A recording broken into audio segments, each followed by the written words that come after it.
Hello दोस्तों, नमस्कार। आज फिर मैं बात कर रहा हूँ करंट अफेयर्स की। 7 अप्रैल 2023 की करंट अफेयर्स है।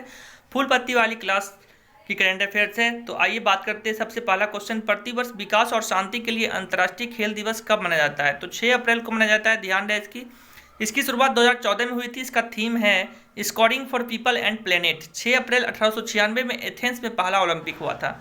आगे फिर बात करते हैं कि राष्ट्रीय समुद्री दिवस कब मनाया जाता है? तो 5 अप्रैल को मनाया जाता है। 60वीं वर्षगांठ है इस बार की। 1919 में एसएस लॉयल्टी नाम की एक जहाज था जो मुंबई से लंदन पहली बार गया था, इसलिए यह शुरू हुआ। फिर आगे बात करते हैं 33 ओलंपिक कहाँ होगा? 2024 में, तो पेरिस में होगा। विश्व स्वास्थ्य दिवस 7 अप्रैल को मनाया जाता है। क्यों? क्योंकि डब्ल्यूएचओ की स्थापना 7 अप्रैल 1948 को हुआ था। जलियांवाला बाग नरसंहार कब हुआ था? 13 अप्रैल 1919 को अमृतसर पंजाब में हुआ था। विश्व लीवर दिवस कब मनाया जाता है? तो 19 अप्रैल को मनाया जाता है। पृथ्वी दिवस 22 अप्रैल को मनाया जाता है। नेशनल पंचायती राज दिवस 24 अप्रैल को मनाया जाता है, जो 1993 में लागू हुआ। ध्यान दें, 73वां संविधान संशोधन 1992 जो हुआ था, उसके बाद 1993 में ये लागू हुआ था। पंचायती राज जो अनुसूची है 11 अनुसूची में है और भाग 9 में है। तो ध्यान रहे 11वीं अनुसूची में टोटल विषय की संख्या 29 है, 29। हाल ही में पोलैंड का शीर्ष पुरस्कार ऑर्डर ऑफ व्हाइट ईगल किसे प्रदान किया गया? तो ध्यान रहे कि यूक्रेन के राष्ट्रपति जो व्लादिमीर जेलेंस्की है, उसे दिया गया। पोलैंड की राजधानी जो वार्सा शहर है, वार्सा किस नदी के किनारे है? तो वास्तुला नदी के किनारे है। पोलैंड की राष्ट्रपति एंड्रेस डूडा है और यूक्रेन के राष्ट्रपति है Vladimir Zelensky. Time person of the year किसे दिया गया है? तो जेलेंस्की को दिया गया है। यूक्रेन की राजधानी कौन सा शहर है? कीव है। यूक्रेन में फंसे भारतीय लोगों को लाने के लिए ऑपरेशन गंगा चलाया गया। ठीक है, क्या चलाया गया? ऑपरेशन गंगा।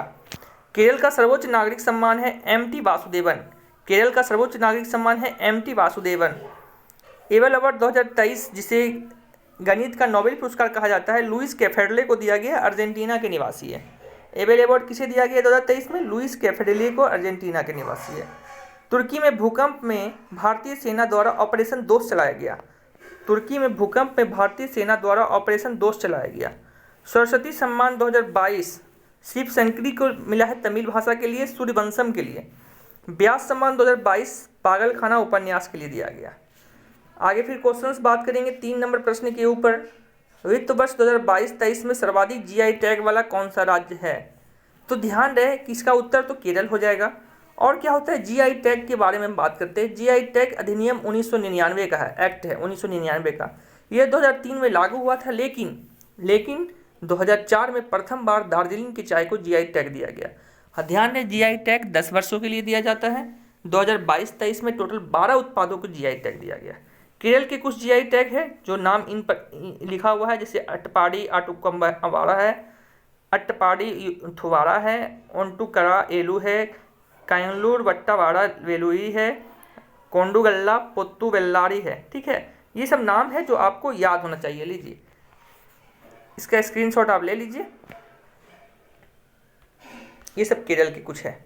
ठीक है, फिर हम बात करते हैं आगे की। आगे कुछ जीआई टैग हैं जो गमोचा असम है। जैसे आप देखिए, हम बता रहे हैं, जैसे ये गमोचा है, गमोचा असम का है। तंदूर रेड ग्राम तेलंगाना का है। सफ़ेद प्याज महाराष्ट्र का है। मिथिला मखाना बिहार का है। रक्ते खुआनी लद्दाख का है। ब्रांडी स्पेन का है। सुंदर राजा आम मध्य प्रदेश का है। मुरैना गजक मध्य प्रदेश का है। और नगरी दुबराज चावल छत्तीसगढ़ का है। ठीक है, फिर आगे हम बात करते हैं बम होली चित्रकारी जम्मू कश्मीर का, जम्मू का है। वुड कार्विंग लद्दाख का है। बनारसी पान बनारस का है। और बनारसी लंगड़ा आम बनारस का है।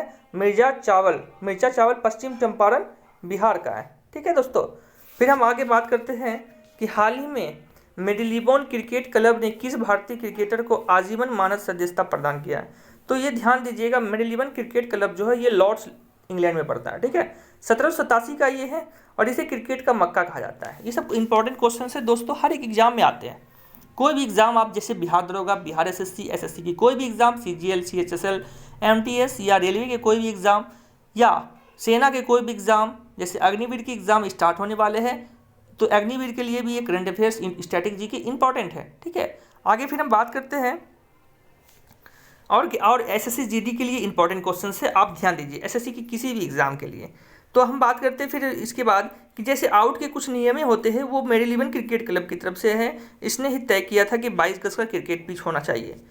इसके द्वारा 19 क्रिकेटरों को आजीवन मानद सदस्यता प्रदान किया गया है, जिसमें से 5 भारतीय है। 5 भारतीय कौन कौन है दोस्तों, आइए हम पहले इसके बारे में बात कर लेते हैं। 5 जो भारतीय हैं, एक MS धोनी है, युवराज सिंह है, सुरेश रैना है, मिताली राज है और झूलन गोस्वामी है। ये टोटल 5 खिलाड़ी है, ठीक है। फिर आगे हम बात करेंगे क्वेश्चंस के ऊपर। जूनियर कबड्डी विश्व चैंपियनशिप किसे दिया गया है, तो इसका विजेता इंडिया बना है ईरान को हरा करके, मतलब उप विजेता ईरान है। ICC अंडर 19 T20 महिला विश्व कप 2023 कहाँ हुआ, तो साउथ अफ्रीका में हुआ था। इसका विजेता कौन है, विजेता इसका कौन है, भारत है। इसका विजेता कौन है, इंडिया है। उप विजेता कौन है, इंग्लैंड है, ठीक है। ये दोनों इसे इंपॉर्टेंट क्वेश्चन है, ये सब VBI क्वेश्चन है, आप लोग इसको याद कर लीजिए, ठीक है। फिर आगे हम बात करेंगे क्वेश्चंस के ऊपर कि मेजर ध्यानचंद खेल रत्न अवार्ड 2022 शरद कमल को मिला टेबल टेनिस में। महिला प्रीमियर लीग WPL 2023 की विजेता है मुंबई इंडियन, कप्तान हरमनप्रीत कौर है। टोटल टीम 5 थे, इसमें सबसे महंगा खिलाड़ी स्मृति मंधाना जो रॉयल चैलेंजर बेंगलोर के हैं। हाल ही में भारत को किस संगठन का सदस्य चुना गया, इंपॉर्टेंट क्वेश्चन है। देखिए ये सब क्वेश्चन जो बोल रहे हैं ना, ये सब VBI क्वेश्चन है, इसको याद कर लीजिए आप, ठीक है। इसको याद कर लेना आपको, ठीक है। तो आगे फिर हम बात करते हैं दोस्तों क्वेश्चंस के ऊपर, ठीक है। आगे हम बात करते हैं जैसे हाल ही में भारत के किस भारतीय को मतलब संगठन में भारत को चुना गया है, तो संयुक्त राष्ट्र सांख्यिकी आयोग जो 1 जनवरी 2024 से 4 वर्षों के लिए भारत बनेगा इसका सदस्य। संयुक्त राष्ट्र सांख्यिकी आयोग की स्थापना 1947 में हुआ था। टोटल इसमें 24 देश है। हाँ, ध्यान दें कि भारत इससे पहले एक बार 2004 में भी इसका सदस्यता बन चुका था, ठीक है। संयुक्त राष्ट्र मादक पदार्थ रोकथाम आयोग की स्थापना 1946 में हुआ था। इसमें टोटल 53 देश हैं। इसका मेंबर भारत 1 जनवरी 2024 से 4 वर्षों के लिए बनेगा, ठीक है। अब एक और इंपॉर्टेंट क्वेश्चन है, संयुक्त राष्ट्र HIV/AIDS कार्यक्रम समन्वय बोर्ड का मेंबर भारत 1 जनवरी 2024 से बनेगा, लेकिन ये बनेगा 3 वर्ष के लिए। कितना वर्ष के लिए बनेगा, ये 3 वर्ष के लिए। क्यों 3, देखो HIV लिखा हुआ है ना, HIV तो 1 2 3, ये आपको याद रहे कि 3 वर्ष के लिए बनेगा।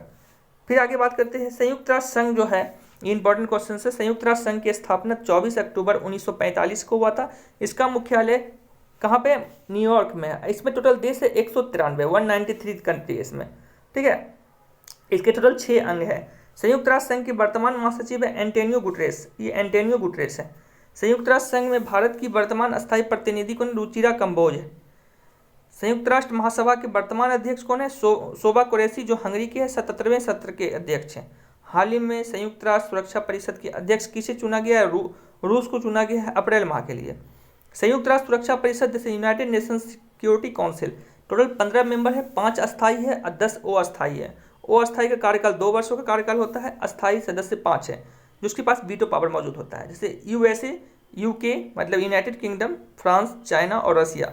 ध्यान रहे भारत अस्थायी सदस्य नहीं है। अंतर्राष्ट्रीय न्यायालय का मुख्यालय द हेग में है जो नीदरलैंड में है। इसने ही रूस के राष्ट्रपति पुतिन के खिलाफ गिरफ्तारी वारंट जारी कर दिया, लेकिन पुतिन को कोई फर्क नहीं पड़ेगा इससे। हाल ही में स्काईरूट एरोस्पेस ने 3D प्रिंटेड क्रायोजेनिक इंजन का किस नाम से परीक्षण किया, तो इसका नाम धवन 2 के नाम से परीक्षण किया। ध्यान रहे स्काईरूट एरोस्पेस ने 3D प्रिंटेड जो है ये हैदराबाद की कंपनी है। इसका यूज़ जो होगा, धवन 2 का यूज़ जो होगा विक्रम 2 रॉकेट में इस्तेमाल में होगा। अब ध्यान रहे क्रायोजेनिक मतलब क्या होता है, तो क्रायो मतलब होता है बहुत कम तापमान और जेनिक मतलब होता है इंजन, तो बहुत कम तापमान का इंजन होगा, ठीक है। आगे फिर बात हम करते हैं, हाल ही में 36 उपग्रह को इसरो द्वारा OneWeb के 36 उपग्रह को LVM-3 द्वारा लॉन्च किया गया। इजराइल का जासूसी उपग्रह का है ऑफेट 13। कुछ लेलन टॉप बात हम बात करते हैं, भारत का पहला निजी रॉकेट कौन है, विक्रम S। अब कुछ लेलन टॉप पे हम बात करते हैं आगे। फिर भारत का पहला निजी रॉकेट कौन सा है, विक्रम S है। सतीश धवन केंद्र श्रीहरिकोटा आंध्र प्रदेश में है। आर्टेमिस 2 मिशन में कौन सी एक महिला को अंतरिक्ष यात्री के रूप में चुना गया, तो क्रिस्टीना कोच को। ध्यान रहे INS-2V को PSLV C5 द्वारा लॉन्च किया जाएगा, जो कहाँ पर, भूटान में इसका वर्क होगा। भूटान की राजधानी थिम्पू में इसका केंद्र स्थापना होगा। हाल ही में राष्ट्रीय विद्युत योजना का मसौदा किस अवधि के लिए जारी किया गया, तो ध्यान रहे विद्युत अवधि की मसौदा जो है 2022 से 27 अवधि के लिए जारी किया गया है। नवीकरणीय ऊर्जा पर जोर दिया गया है इसमें। 2031-32 के लिए टारगेट हमारा क्या है, 17 गीगावाट से 28 गीगावाट। मतलब ज़रूरत है हमारा, लेकिन वर्तमान में ये 27 गीगावाट निर्माणाधीन है। ठीक है। नव भारत साक्षरता कार्यक्रम की अवधि 2022 से 27 है, 15 वर्ष या इससे अधिक वर्ष के निरक्षर के लिए। टोटल इसमें टोटल 1037 करोड़ रुपए का खर्च आएगा। ठीक है दोस्तों। फिर हम आगे बात करते हैं, भारत का पहला सौर ऊर्जा संचालित गांव मोढेरा जो गुजरात में पड़ता है। पेट्रोल में कब तक 20% एथेनॉल मिश्रण का लक्ष्य रखा गया? तो 2025 से 26 रखा गया, पहले ये 2030 था। ठीक है। सस्टेनेबल डेवलपमेंट गोल एसडीजी की अवधि को 2015 से 2030 रखा गया, 17 गोल टोटल है। T20 अंतर्राष्ट्रीय क्रिकेट में अंपायरिंग करने वाली पहली महिला अंपायर कौन है? तो इसका किम कॉटन है जो न्यूजीलैंड की है, और न्यूजीलैंड वर्सेस श्रीलंका के मैच में इन्होंने एम्पायरिंग किया था। One day match plus test match में प्रथम महिला एम्पायर कौन थे? क्लियर पोलोसॉक। रणजी मैच में पहली महिला एम्पायर वृंदा राठी थे। आईसीसी T20 पुरुष प्लेयर ऑफ द ईयर, देखिए T20 जब बोलेगा तो भारत का सूर्य कुमार को मिला है, और वनडे के लिए बोलेगा तो पाकिस्तान के बाबर आजम को मिला है, और टेस्ट के लिए बोलेगा तो इंग्लैंड के बेन स्टोक को मिला है, और स्पिरिट मतलब खेल भावना के लिए बोलेगा तो नेपाल के आसिफ को मिला है। 2023 में आईपीएल का 16वां संस्करण आयोजित किया जा रहा है, जो वर्तमान में चल भी रहा है। 15 आईपीएल गुजरात विजेता थे। एक ओवर में 7 छक्के लगाने वाले खिलाड़ी ऋतुराज गायकवाड़ थे। ठीक है। आगे फिर हम बात करते हैं दोस्तों, 2023 में वनडे वर्ल्ड कप कहाँ होगा? तो भारत में होगा। कहाँ होगा? भारत में होगा। फिर गांधी सियासत और संप्रदाय पुस्तक के लेखक पीयूष बबेले हैं। वार एंड बीवेन पुस्तक के लेखक एम हुसैन है। इसमें बांग्लादेश के युद्ध 1971 में महिलाओं का शोषण जो हुआ था उसका जिक्र किया गया है इसमें। आज़ाद आत्मकथा के लेखक है गुलाम नबी आज़ाद। अंबेडकर बुक के लेखक शशि थरूर है। As good as my world book पुस्तक के लेखक राजेश चंद्रशेखरन है।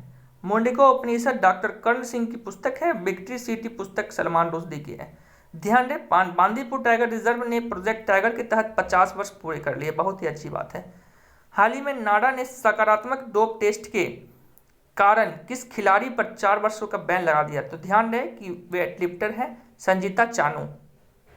मेटाबोलाइट स्टेरॉइड लिया था इसलिए इसको बैन कर दिया गया। नाडा का फुल फॉर्म होता है national anti doping agency. Sanjita Chanu ध्यान दें 2014 और 2018 में गोल्ड मेडल कॉमनवेल्थ गेम में लिया था। कॉमनवेल्थ गेम 2022 कहाँ पे हुए?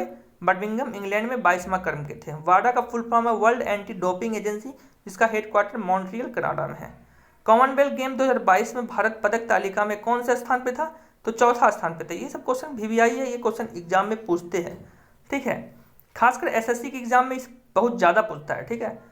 कॉमनवेल्थ गेम 2022 में भारत के लिए पहला स्वर्ण पदक किसने जीता था? तो मीराबाई चानू 49 किलो प्रतिस्पर्धा में जीता था, मणिपुर के हैं। कॉमनवेल्थ गेम 2022 में महिला लॉन्च टीम ने किसको हराकर स्वर्ण पदक जीता था? तो साउथ अफ्रीका को हराकर स्वर्ण पदक जीता था। कॉमनवेल्थ गेम 2022 में महिला क्रिकेट टीम ने कौन सा पदक जीता था? तो महिला क्रिकेट टीम ने सिल्वर पदक जीता था, और गोल्ड ऑस्ट्रेलिया ने जीता था। कहाँ पर? या देखिए यहाँ पर ये जो लिखा हुआ है, यहाँ पे सिल्वर लिखा हुआ है, SILVER, सिल्वर लिखा हुआ है। गोल्ड जो जीता था वो ऑस्ट्रेलिया जीता था। ठीक है। आगे फिर बात करते हैं, कॉमनवेल्थ गेम 2022 में किस भारतीय ने सर्वाधिक पदक जीता? तो शरद कमल जीते थे, और टेबल टेनिस में जीते थे शरद कमल। कॉमनवेल्थ गेम 2022 में समापन कार्यक्रम में ध्वजवाहक 2 थे, निखत जरीन बॉक्सिंग और शरद कमल टेबल टेनिस थे। कॉमनवेल्थ गेम 2022 में शुभंकर पेरी द बुल थे, शुभंकर थे। और कॉमनवेल्थ गेम 2026 कहाँ होगा? ऑस्ट्रेलिया में होगा। तो देखिए दोस्तों, बहुत ही अच्छा रहा। यहाँ पे आपको ध्यान रहना चाहिए करंट अफेयर्स प्लस स्टैटिक अगर पढ़ना है आपको तो हमारा चैनल को सब्सक्राइब कीजिए, लाइक कीजिए और शेयर कीजिए। मज़ा आ जाएगा, मोटिवेट हम होंगे तो आपको और वीडियो बना के देंगे। जय हिंद, जय भारत, नमस्कार।